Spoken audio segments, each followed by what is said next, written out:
Assalamualaikum warahmatullahi wabarakatuh.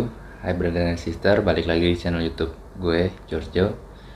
Dan baru hari ini lagi gue bisa ngupload video karena beberapa hari ini gue lagi sibuk untuk menanti kedatangan seseorang.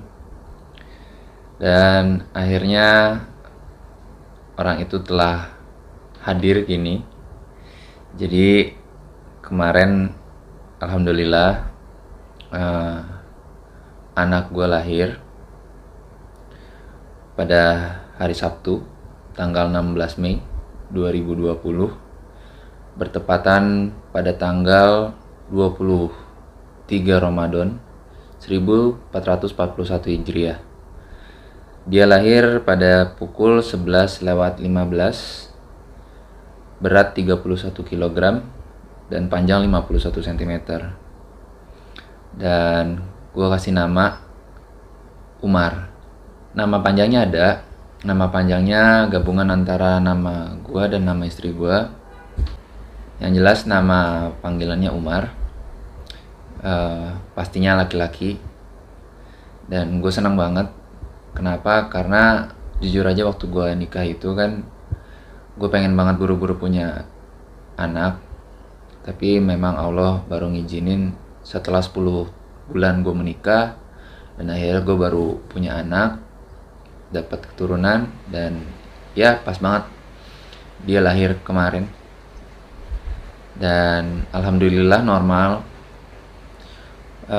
Lahirannya juga di rumah.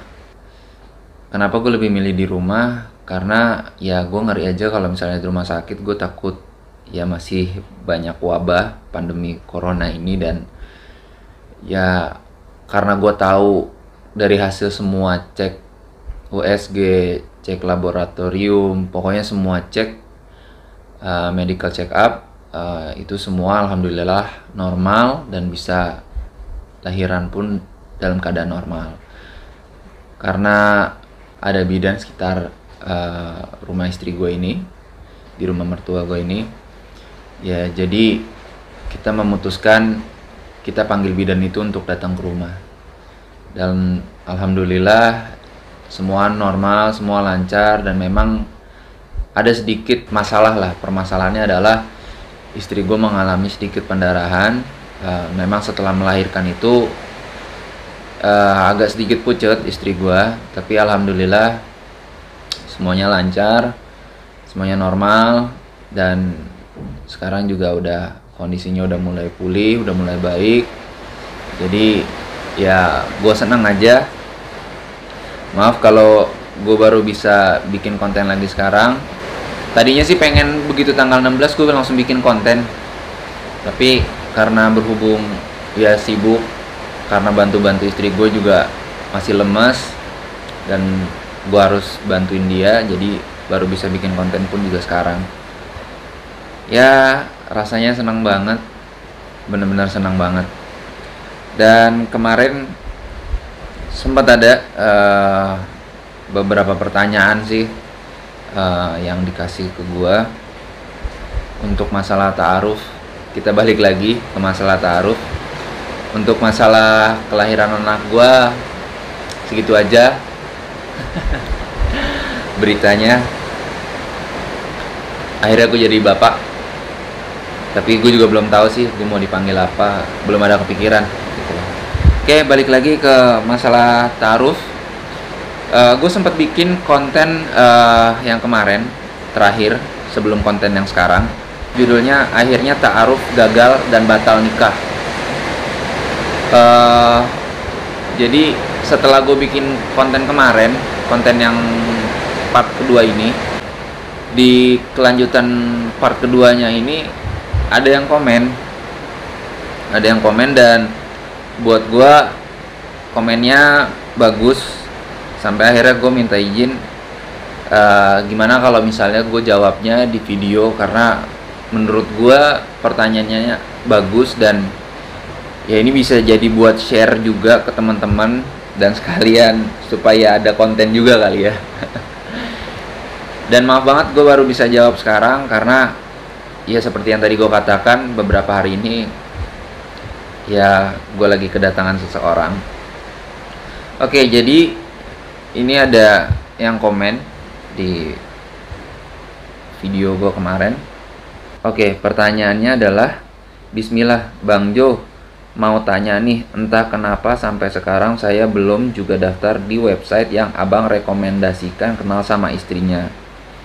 Ada keraguan aja ta'aruf lewat online karena kondisinya kita nggak tahu keseharian si laki-lakinya seperti apa. Belum lagi CV biodata yang laki-lakinya juga belum tentu ngejamin apakah dia jujur atau enggak. Atau bahkan masih ada yang ditutup-tutupi tentang dirinya. Mungkin itu yang membuat para wanita dilema untuk ajukan ta'aruf karena nanti pada akhirnya yang jalanin dan rasain itu kita sendiri dengan pasangan. Orang tua dan keluarga masing-masing paling hanya mendoakan saja. Bagaimana kita bisa benar-benar tahu ini orang berkualitas pemahaman agama dan perilaku akhlaknya? Intinya saya masih banyak hal Bang yang menjadikan pertimbangan saya untuk melangkah menikah. Oke, kalau dari pertanyaan ini, gue sempat diskusi juga sama istri gue, karena kan ini yang nanyain wanita ya. Jadi gue nanya sama istri gue bagaimana pendapat istri gue waktu itu kenal dan memutuskan untuk ta'aruf sama gue. Jadi sebelumnya kita flashback, gue pernah bikin konten ini juga tentang gue ta'aruf sama istri gue. Jadi gue sama istri gue itu adalah orang yang benar-benar nggak tahu asal usul masing-masing, karena jadi memang gue pure ketemu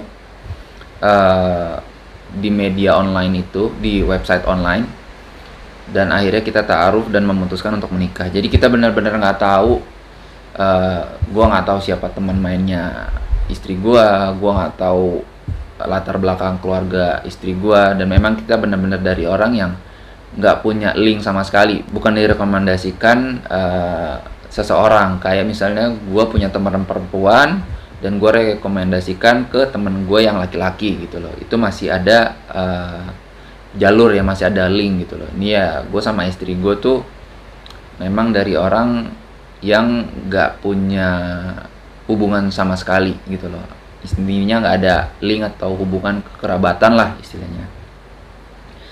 Nah, kalau dari tanggapan istri gue ngejawab, sebenarnya sangat mudah untuk mengetahui cerminan diri calon pasangan. Cukup melihat dengan siapa dia berteman dan siapa dia bergaul.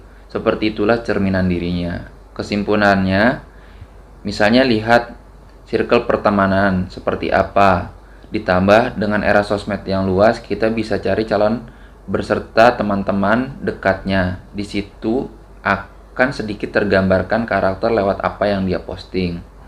Ya, itu jawaban dari istri saya. Mungkin gak bisa banyak karena dia lagi sibuk ngurusin si kecil. Jadi dia cuma memberikan alasan yang memang mendasar waktu itu kenapa dia berani untuk melakukan ta'aruf. Karena dia mungkin berpikir ya bisa dilihat dari media sosial sekarang juga banyak kan, dan sekarang ketemu orang tuh gampang lah, untuk cari data seseorang tuh gampang gitu loh.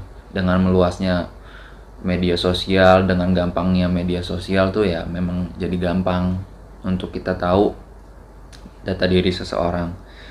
Oke, kalau dari pendapat saya dan memang ini juga yang saya lakukan waktu ta'aruf, untuk jawabannya ini udah saya rangkum karena mungkin ada beberapa poin-poin. Mungkin memang kita tidak tahu keseharian calon pasangan kita, dan memang belum tentu juga ngejamin CV atau biodata yang diisi sesuai kebenaran atau masih ada hal yang ditutup-tutupi, terutama untuk yang bertaruh melalui media online. yang memang kita tidak tahu asal-usul, keseharian mereka, agama dan tabiatnya.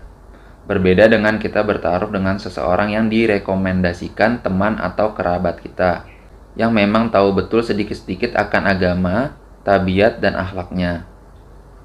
Dan itu yang mungkin banyak pertimbangan untuk orang melakukan ta'aruf.